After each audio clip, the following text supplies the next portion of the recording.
I was going to tear the letter, just another bank flyer, I thought. But then I saw the red line secured debt, risk of foreclosure. The wooden chest under his file cabinet had been there for decades. I dusted it often. I never opened it. It wasn't locked, just a rusted latch. The papers inside were dry, curled, and heavy in my hands. I stood frozen. My ears rang. It felt like someone had slammed a door behind me. The house was still mine, but I no longer felt welcome in it. Elder financial abuse does not always start with theft. Sometimes it begins with silence. Her name was Edith Langford. She was 68 years old and had lived in Franklin, Tennessee, for most of her adult life. The house was modest, 3 bedrooms, with pale yellow shutters and a chimney that barely worked by the time Donald turned 70. She had met him at a county fair when she was 23. He was already working then, fresh out of veterinary school. His hands were always gentle with animals, and in the beginning, they were gentle with her, too. They married within the year, for 42 years. Edith never questioned where the mortgage papers were, who filed the taxes, or what was in the bottom drawer of his filing cabinet. Donald handled it all. She paid the water bill and bought groceries. He paid the insurance, the land taxes, and everything else. Their 2 children had both left Tennessee after college, one now working in Ottawa, the other finishing graduate school in England. Edith would say it was quiet around the house, but not lonely. Donald still tinkered with tools, read the local news, watch too much golf. The week after he died, she found herself folding the same towel 3 times before realizing she had nowhere to place it. She didn't cry. She didn't know what to do with a silence that deep. On a Monday morning, she went to toss out a stack of mail. A thick envelope caught her attention. First County Lending. The name read. She had never heard of them. She would have thrown it away. But red ink stared back at her. Notice of secured debt. Action required. She opened it. It was a payment demand. $92,000. The loan had defaulted. The collateral, her home. The signature on the form. Donald Langford. She stood in the kitchen, reading it twice. Then she walked to his old study. The wooden chest under the cabinet, she had dusted it for years. It wasn't locked. It never had been. Inside, she found a stack of loan agreements. Contracts dated back 3 years, each one bearing his name, each one tied to the house. Behind them, rubber-banded folders held printouts of account activity money wired to unfamiliar names, ATM withdrawals in odd amounts, and short, choppy notes written in Donald's handwriting. Casino codes, dollar amounts. One folder was labeled November Recovery Plan. Inside, it was a printed list of betting spreads for college basketball. That was when it sank in. Donald had used their home, her home, as collateral for a series of loans, and he had used the money to cover gambling losses, chasing something he never caught. She remembered now he had been on his phone more often in the last few years. Sometimes he'd say he was watching game stats. She assumed it was harmless. He was retired. What else was there to do? She sat down on the edge of the couch, still holding the open letter.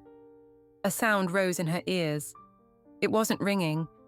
It was something else, like pressure building in her head. Her body stiffened. She didn't blink. The world did not spin. It simply flattened. Her hands trembled so slightly, she barely noticed at first. But then the paper in her grip began to tear. She stood up, moved to the sink, and filled a glass of water. But she never drank it. She just stood there, holding it, staring past the window, into the backyard where the hydrangeas had started to die. She wanted to scream, but her voice had gone somewhere she couldn't reach. She walked back to the study, found one of his old flannel shirts folded on the armchair. She picked it up and held it tight, like it might speak if she pressed hard enough. Her knees weakened. She lowered herself to the floor and sat there. There had been no warning, no signs. Or maybe there had been, and she simply hadn't seen them. That night, she didn't sleep in their bed. She lay on the couch, staring at the ceiling, listening to the ticking of the old wall clock. At some point near dawn, she whispered to no one, "If a man spends our life gambling and hides the debt with my roof, what does that make me?" She had never thought of herself as a victim. But this was different. This wasn't just betrayal. This was elder financial abuse. She thought death would be the end of Donald's story. But it wasn't. There was still a bank knocking on her door, a balance unpaid, a deed written without her name. It was the cruelest kind of inheritance. Debt after death is the kind that shows up in silence. It doesn't come with a will. It comes with a warning. And elder gambling doesn't always look like casinos and dice. Sometimes, it wears the face of the man you shared a home with. Edith Langford never imagined her retirement would begin with a foreclosure notice. But when she looked down at the legal papers spread across the coffee table, she knew. This wasn't over, not by a long shot. She had always believed that love, if long enough, meant safety. That marriage protected you by default. That what he owned, she owned. That if he said everything is fine, it must be true. But trust without knowledge is not love. It is risk. Quiet, dangerous risk. This was not just a bad decision. This was a life built on a blind spot. The debt did not come suddenly. It came over time, in small, hidden choices. Donald had structured everything around himself: bank accounts, property deeds, loan documents always in his name. Not because she refused to be part of it, but because he never invited her in. He handled the money, and she let him. She remembered seeing him on his phone, watching sports, checking scores. She never asked how much he spent. She did not want to be controlling. He had earned his retirement, but what he was doing had nothing to do with fun. It was no longer a harmless habit. It had become something else entirely. Elderly gambling addiction does not always look like desperation. Sometimes, it looks like routine, a man quietly refreshing a page, a payment made in the middle of the night, a promise that he is in control, even when he is not.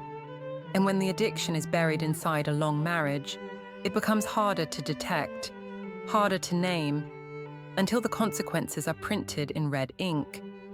She had not just lost a partner. She had inherited the shadow of every financial lie he left behind. This is not just about a loan or a house. It is about everything he chose to do in the dark.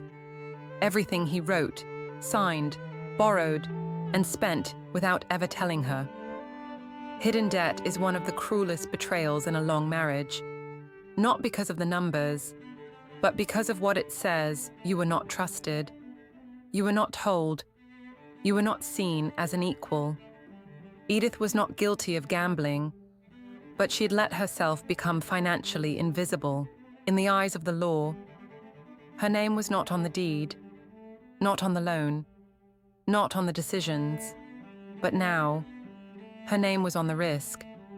And that is what this story had become, not just the aftermath of a husband's addiction, but a woman's reckoning with the truth that love alone cannot protect your home. Not if you are not written into it. Edith Langford did not fight the bank with rage.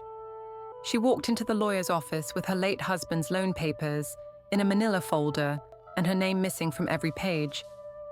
The woman across the desk looked at her gently and said, "This will be difficult, but not impossible." The first step was to request what was hers by marriage. Though the house deed only bore Donald's name, the law in Tennessee considered property acquired during marriage to be subject to equitable division. That meant she could ask for her share not of the debt, but of the value tied to their years together. She filed a formal request to pause foreclosure proceedings. The court allowed her to remain in the house for up to 6 months while legal matters were sorted. It wasn't a victory, but it was time something grief had stolen, but law could still return. Then came the task of building proof.